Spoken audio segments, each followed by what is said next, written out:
Welcome to the Zildjian Company. My name is Craigie Zildjian, and I'm the first female CEO of the family business. I'm Armand Zildjian's daughter, granddaughter to Avitus Zildjian. In so many respects, Avitus, my grandfather, was ahead of his time. For example, he continuously told me and my sister Debbie that there was no reason women couldn't be just as successful in business as men. I'm Debbie Zildjian, and I'm Vice President of Human Resources. I've been officially involved with the company, I would say, now for about 25 years, but of course, as the daughter of Armand and the granddaughter of Avitus Zildjian, I've been involved in the family business my whole life. This business is the cymbal-making business, the Avitus Zildjian Cymbal Company. CYMBAL, used in religious ceremonies and in Janissary bands in Turkey. My family is Armenian, but lived on the European side of Constantinople in a town named Samatia. It dates back to 1623, when Avitus I discovered the secret formula for making an incredibly clear and brilliant sounding cymbal. His cymbals did sound different from anything that had ever been created before. The Sultan took note, asked Avitus to join the court and to make special cymbals for him. So he lived in the palace. And in 1623, the Sultan allowed Avitus to go out on his own. And so that's what we call the birth of the Zildjian Company, 1623.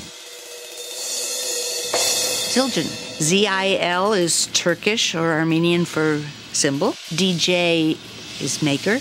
And I-A-N is an Armenian suffix for son of a cymbal maker, cymbalsmith. Dating back to 1623, the Zildjian Company is the oldest family business in America. In 1972, this factory was completed. We only manufacture here in Norwell, Massachusetts. We moved into this building really to celebrate our 350th anniversary. In 1929, the business was located in Quincy, north of here. The original factory on 39 Fayette Street was very close to the train station, and that was convenient in the early days when the company was starting up. Drummers would come to Boston, take the train down to the factory. That's when the business really started to take shape. He became very, very close with Gene Krupa. Gene asked my grandfather, can you make a thinner cymbal for the drum kit instead of these heavy marching cymbals? Because cymbals had always been heavy marching cymbals. And he did, and it just became really popular. Joe Jones came along, really popularized the hi-hat. And all these terms never existed before, so you had to just make a name up. Well, this sounds like crash cymbal, so we're gonna call this a crash. And this is sort of a ride beat. That's a ride cymbal. All of that terminology originated here with my grandfather and the drumming community. So this was the emergence, really, of the drum kit as we know it. And my grandfather was an important part of that. Artists love to come here and visit us, and we love to have them. One of the most fun parts about being in this business is when a drummer comes here for the first time to see how excited he or she gets. When the office was first built back in 1972, my father, who was very artistic as well as being musical, wanted the lobby to have that Middle Eastern feel, to have it recall the history of our company and our family. And that's why we have a lot of oriental rugs, the shape and design of the columns there. And of course now we've added the drum kits. We started asking some of our dearest and closest endorsers if they'd be willing to donate a kit, because they're just such a part of our history. So this really began with Elvin Jones's kit. And that's a very special kit because Elvin was just such a very warm, enthusiastic, happy person. And he made a number of visits here and got the biggest kick out of seeing his drum set there.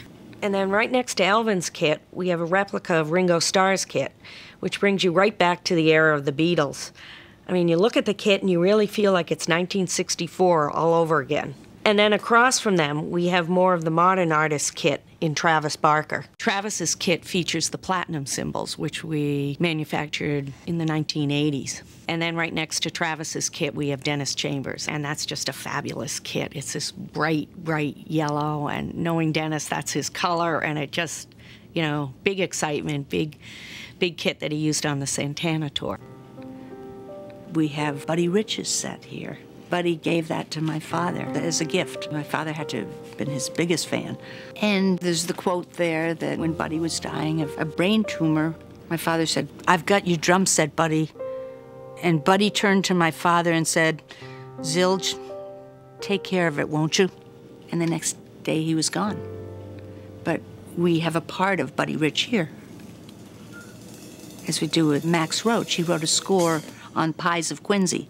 Pies, a nickname for cymbals. Quincy is where we used to be before we moved to Norwell. When people come here to visit, I want them to be able to learn about the history of cymbals and cymbal making. The process has evolved in a lot of ways, but in some ways it's still the very same process that it was back in 1623. For instance, the mixing of the metals is exactly the same. It's 80% copper, 20% tin, a little bit of silver here and there, but actually that's how the whole process starts, the mixing of the metals. And the secret is in how we mix those metals and what we do in that room where you see the door that says absolutely no admittance. There are only a few people that are allowed to be in that room to understand and execute the special process. My father had been planning this for a long time, which is really funny because he usually doesn't keep secrets. And just one day, he asked Debbie and me to accompany him to the melt room. He opened the door and he brought us in and he explained exactly what was happening in there. This was very powerful. It really tied us into the whole family history. We became the first women who had an understanding of the secret alloy. Yeah, it was exciting, but at the same time it was a bit of a burden. You think, now I know I have to keep this secret. So when the metal is poured into molds, and we pour at different weights, we'll have a range of castings that can be very small, 2-pound castings all the way up to 22, 24-pound castings.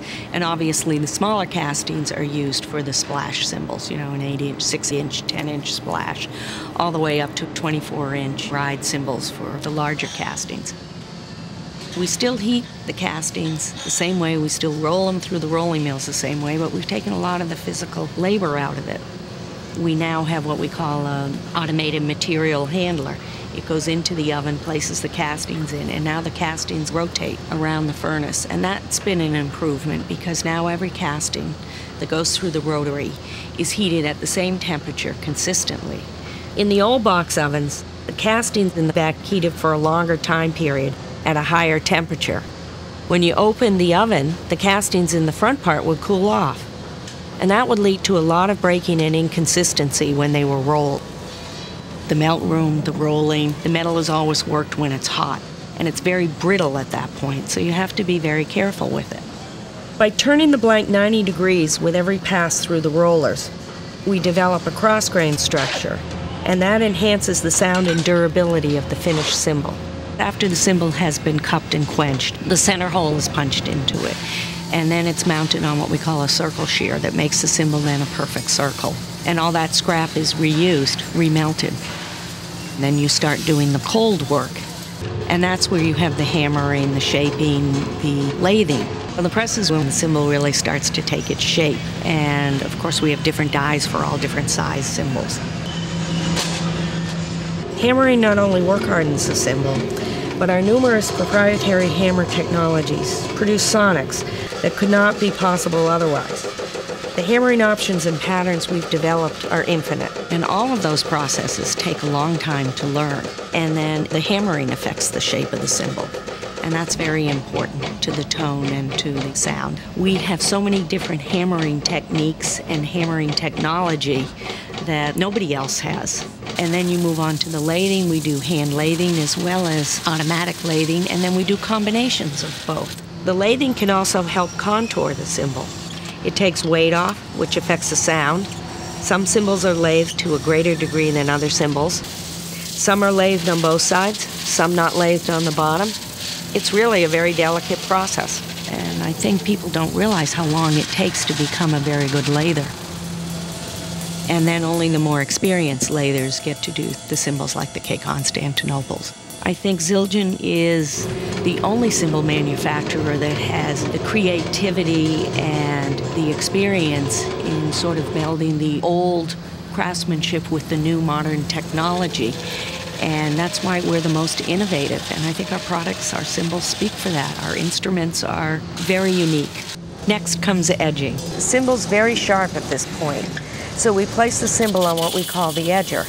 This machine deburrs the edge of the cymbal, making it smooth. Some of our cymbals are buffed, not all of the cymbals are buffed, but the buffing adds to the visual effect. The A Custom line is always buffed, and it gives it that high, beautiful luster. Next comes printing. We make quality instruments, and the name must reflect the same. We say it's a nice kiss on the cymbal. Then the printed cymbal goes through a heating tunnel to dry the ink. And after that, the trademark is put on by a laser etching. During the laser etching process, we include a specific serial number. Because of the unique serial number, you can identify your cymbal from someone else's. It also allows us to track the manufacturing of the cymbal. Another Zildjian innovation. I think everybody's heard that Zildjian cymbals are always tested before they go into the vault. But I think what people don't realize is throughout the process, we're always bringing the cymbals into the tester for quality checks to make sure at different stages of the process, is the shape of the cymbal right? Is the thickness right? Are the hammer marks the right ones? So there are various stages of testing, but ultimately the product, before it goes in to be printed, goes through a very formal testing period. Someone listens to every cymbal we make before we put the Zildjian name on it and approve it. We have our legendary tester, Leon Chiappini, who's been with us for over 40 years. He is responsible now for training all the new testers. So we have testers on every shift. And we train our testers not only for sound now, but for visual effects and for shape and weight. We're not all about the drum set. We do marching, we do orchestral. In fact, we lead in those areas. And we really wanted to have a place where orchestral players could come. You need to make it easy for people to come in and pair cymbals. Our commitment is evidenced by our new Wenger sound booth. It recreates the acoustics of virtually any venue, from concert halls to outdoor arenas. We continually reinvest in the company to keep our edge. In 1995, we became the first and only percussion company to obtain ISO quality certification. Currently, we're in the midst of an $11.7 million capital plan. This speaks to our commitment to world-class quality. We really are all about quality. We have over 250,000 cymbals in our vault. Certain products need more time than others. So we do have areas like the vintage cymbals that have to stay in the vault longer before we release them for sale. They just need a longer time period. And it's also true that cymbals over time from playing will sound better. My father said, when we have the space, when we move to Norwell, I want to have a drummer's lounge. There's a kit and you can sit down and try out your cymbals at the kit. Dennis Chambers and everybody else comes in here to do this. And people are in awe of this room because of the people who have been here. The Tony Williams, the Steve Gadds. We honor drummers here. We respect drumming. In 1998, we came up with what we called the American Drummers Achievement Awards. It was a way to honor Max, Louis, Roy, and Elvin. We had Steve Gadd play to honor Louis Bellson. And 5 years later, for our 380th anniversary, we had Louis come up and honor Steve Gadd. It's one generation of drummers honoring another. So all of that just enriches us and reinforces it. And we see that we have a role within the drumming community to sort of melt the past with the present and the future. So as we approach our 400th anniversary, I'm thinking of, how to perpetuate the business. Just being raised in the family, you understood that there was a stewardship and that this was a business that was really supposed to go on forever. Succession is always an issue for family businesses, and we spend a lot of time educating the next generation, bringing them into the business. That's my daughter, Emily. She really was interested in coming into the family business. But as she said, I want to know how to make the cymbals. I don't want to work at the desk. I want to know how to make cymbals.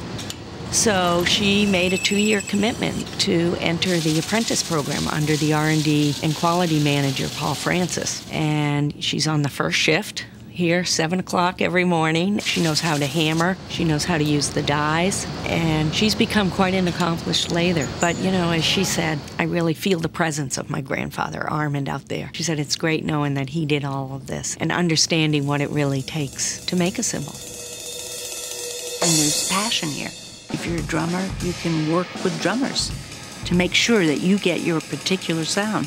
That's important to a musician. We have over 20 drummers working in various departments here. It's always fun when drummers get together. When they come here to try out new cymbals, you never know what's going to happen.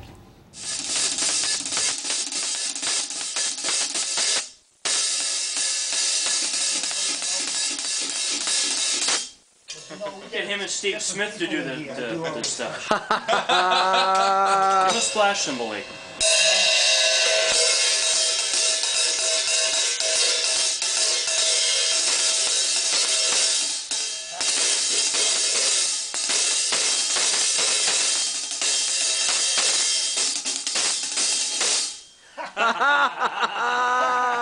And drummers are very unique. They like to mix and match different sounds, whether it's electronic, acoustic, all different genres, all different voices, sounds, and they hear it in their head. And our job is to take those ideas and make them into new, beautiful instruments.